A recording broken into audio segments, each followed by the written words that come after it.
the crazy antics of what's going on over there, and with enough identifying details that several of these athletes who come from countries where homosexuality is punishable by death, and outed these guys.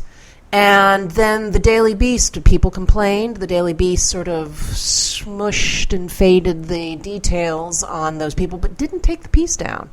Left it up until finally the backlash was so powerful, and then they put up your standard sort of like, these are not, we're so terribly sorry, and it was poor judgment, and these are not the values that we espouse, blah, blah, blah. But, I mean, the fact that could happen in this day and age with what we know about the political temperature of regarding homosexuality in other countries and so on, it's just unconscionable. I'm horrified. And the fact that someone would take the time to say, hey, I'm going to... He put this scheme together. He put it together, and not only that, an editor thought it was a good idea and signed off on it. Right. And, and that's where it starts to get crazy. I mean, a journalist, having formerly been one, sure, we start racking our brains for angles, and we want to find a human angle. We want to find our own way into the story of the Olympics. So maybe the guy just got completely stoned one night and came up with this idea and thought it was a good one. But the fact that the editorial board at the Beast didn't say anything and signed off on it, it's just, right. And also you could have, I don't know, there are some people who, like, if you just wanted to talk to, gay athletes, there are some gays that are, gay athletes that are already out. They've already outed themselves. Absolutely. You could have had that conversation. That would be their choice to do. Right. You could have, if you were going to do it the right way, and you thought, hey, but to go out and do it the sneaky way so we can find out, and you put that out in public. And we can all titter behind our handkerchiefs, behind our fans, at these. If we weren't so weirded out about homophobia, and just... because it's here. Well, but that's the thing is that it's not just being weirded out about it. If that was the only issue, this would still be in poor taste. But it'd just be like, man, what a dick, However, when as Erika was saying, some of these athletes may be coming from countries where and careers they're going to go back. Yeah. And hey, nice medal, good work in the Olympic chopping block. Here's over there to the gulag. Just put your head right down there. Right. I mean, the woman who drove this, who was from Saudi Arabia, she drove the car. Yeah. I mean, women don't drive in Saudi Arabia. Yeah. And I'm like, she's probably not going back home. She's not going back. Yeah, because if you go, when you did what is that? Who is that? The next thing you know, boom. Yeah. She's. You want to drive? We'll just take the hands. You're okay. I kind of don't understand the geography of driving from Saudi Arabia to Brazil, but never mind. We're just going to go with it. Yeah. I don't know but I don't, why they put that in there is like, I don't know if they were trying to, put a statement out. But still, you are not going back home. You're not going back. Although maybe it's one of those things like, all right, so we got the Parade of Nations at the beginning. We're gonna have a car. Who wants to drive? She was probably, fuck yeah, me. Yeah. I do. I never get to do this at home. No. Do you have a license? It's like a vacation thing. This is that like vacation thought line, like, well, I never do this at home. Let's do this here. Yeah, and you also don't get to walk by yourself at home either. You have to have a escort wherever you go. Yeah, they don't let them do that either. So hey, and if you are walking by yourself, and you can go to jail for going. They don't let women do anything. Like, come on. Yeah, well, women often can't walk by themselves anywhere without serious repercussions. That's true, and I think that's a good point to leave the Olympics. Talk about another big story that was in the news this week was the Department of Justice report on the Baltimore Police Department. Oh yeah, came out, and this is one of those things I didn't even really think about this, because with everything that's been going on with Freddie Gray. And, anyone who's watched The Wire or a Homicide Life on the Streets, you always just think about, police abuse in terms of a racial issue, which it is.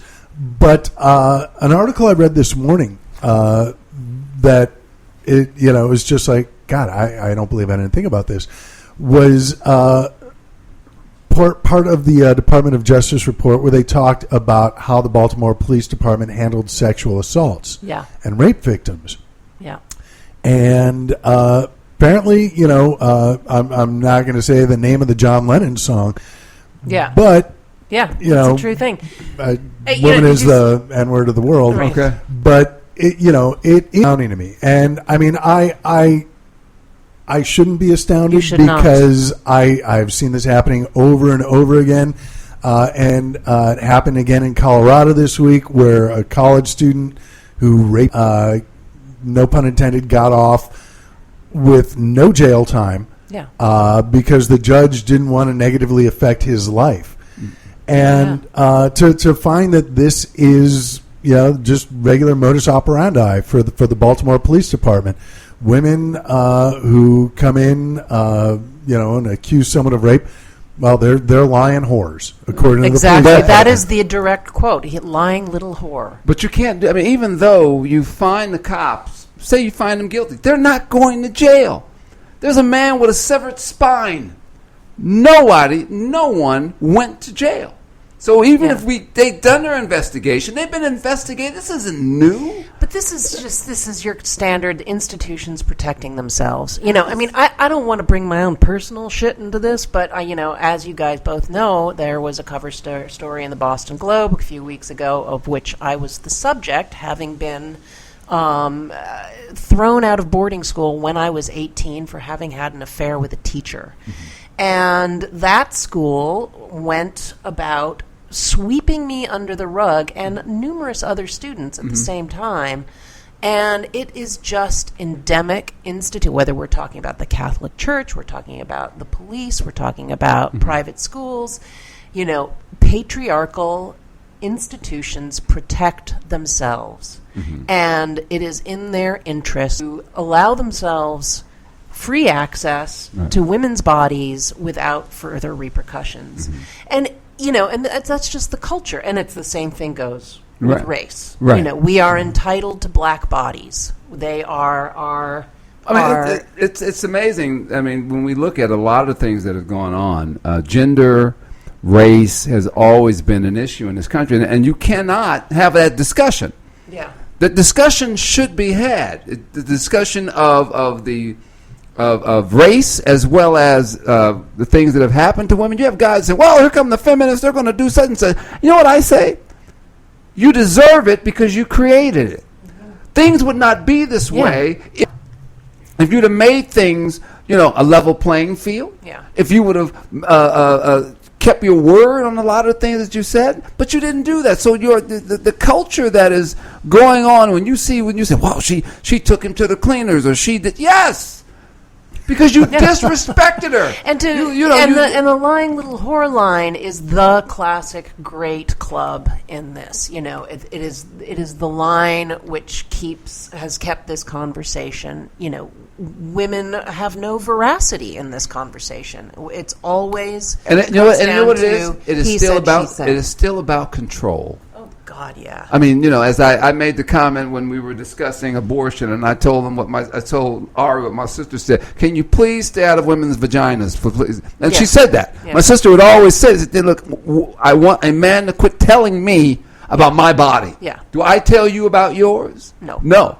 Yeah, there was someone, I don't know if it was a direct quote or if it was just made into a meme of convenience, but apparently Rachel Maddow said, if you are a man who is opposed to abortion, get a vasectomy. Yeah. It makes perfect sense. It's pretty solid. No, and you know what? If you don't like abortions, don't have one. Yeah. And so, it's all been about control, a lot of psychological warfare, putting people down, trying to stay ahead of the game on other people. You say, oh, she's a lying whore, and she didn't do blah, blah, blah. And it's like, no, you're an asshole because you decide. I mean, they still didn't fix the problem in Ohio of the high school team that raped those girls. They didn't fix that, but they didn't want to say anything, and the women were involved, the mothers, not my boy. No, your boy was definitely involved, but you didn't want to do anything because this makes money. And it would make they had the way, which is more important, the destroying of this child or destroying of us making money and the whole football organization that we have here with this high school. I mean, it's story after story after story. Well, and the fact of the matter is, not to buy into victim mentality, but we are talking about literal victims, and they aren't the ones who are destroying these student athletes' lives. It's the student athletes who are destroying their own lives. Yeah. Right. Or rather, they're not, because they're seeing over and over that there are no repercussions. There should not be, where there is a parent or two parents in the house, that a young male or males, you have a father at home, that you can't tell them, if the girl says no, then it's no. It's no. I don't care if she's butt naked and you're about to enter. Yeah. When she says, I changed my mind, you get up. Yeah. Because if you don't want to spend time in a 9x5 sale, if you don't want to, then I guarantee you, leave. And I've been saying this for a long time. You don't want no babies, either wear a condom, or like they said, hey, get a vasectomy, or if the girl tells you, don't take nothing that ain't offered. And if she changes her mind at the last minute, see you later. Yeah. But other than that, you don't take it. Sorry. Don't take it. Yeah. Now, are there, the people, you got guys out there saying, well, she could be lying. Are there women out there who have lied? Yes, there is. But guaranteed, that girl I can guarantee you there are probably more stories out there where a woman has been brutally beaten, raped, sexually molested, or something in some kind of way out there. They just tried to snatch two girls in Santa Ana. They were walking home from school. Yeah. Just walking home from school. Can you imagine? You're a father and your daughter, somebody's trying to snatch them? And then some kid just killed his girlfriend, stabbed her to death, snuck into the house because she broke up with him. He stabbed her to death. Oh, my God. I didn't hear about and that. And the mother, she's going upstairs to her mom and dies right in her mother's arms. Oh, Lord. So I'm telling you, yes, I'm sorry. I feel like I don't want to rip the segue here, but it's into the sort of the Trump moment and the Trump supporters, and what is that really in the end about? And in a way, I feel like it's about entitlement and control and the loss thereof. That finally it's not about. Let me interrupt real quick, just because there are so many. Which specific Trump moment are you talking about? Because even this week alone, there have been many, and I very eagerly look forward to parsing those with you guys. But I'm just talking about it overall. Like, who is the Trump demographic? And overwhelmingly, it's older white males. I'd say 35 and up. I'd say 35. And undereducated males. Right. So, and then you have to look at that and go, well, what is that really about? What is their agenda? What is the fear? And I think that it is fear of loss of control. A friend of mine said it's a referendum on white males. Yeah, it is. He said because they are afraid. They are afraid of losing. Because the culture was built for them, and now the culture is changing. Right. And definitely because of Hillary. It's a referendum on white males because of Hillary. Not more so that they're afraid of, you thought Obama was it. No, now you got a woman. Now they're really mad. Now you're like, oh my God, because what is she going to do? Well, you know what she's going to do. And back and go right ahead. Because see, all those that are secure with who you are, you're going to be all right. Those that aren't, you're going to have problems. Yeah. Those that are worried even about if they don't have, going to make problems. Right. Because it's just the perception. For freaking 7 years, and even this week with Trump, we've been hearing about how Obama is going to take our guns away. Yeah. And now Hillary is going to take our guns away. Oh my God. Obama has been president for just about 7.5 years. Right. Still got our guns. Right. Is he just waiting until like the day before the election, and that's when he's going to swoop in? The FEMA camps. Right. Heard about those? Right. That's not happening. That hasn't happened.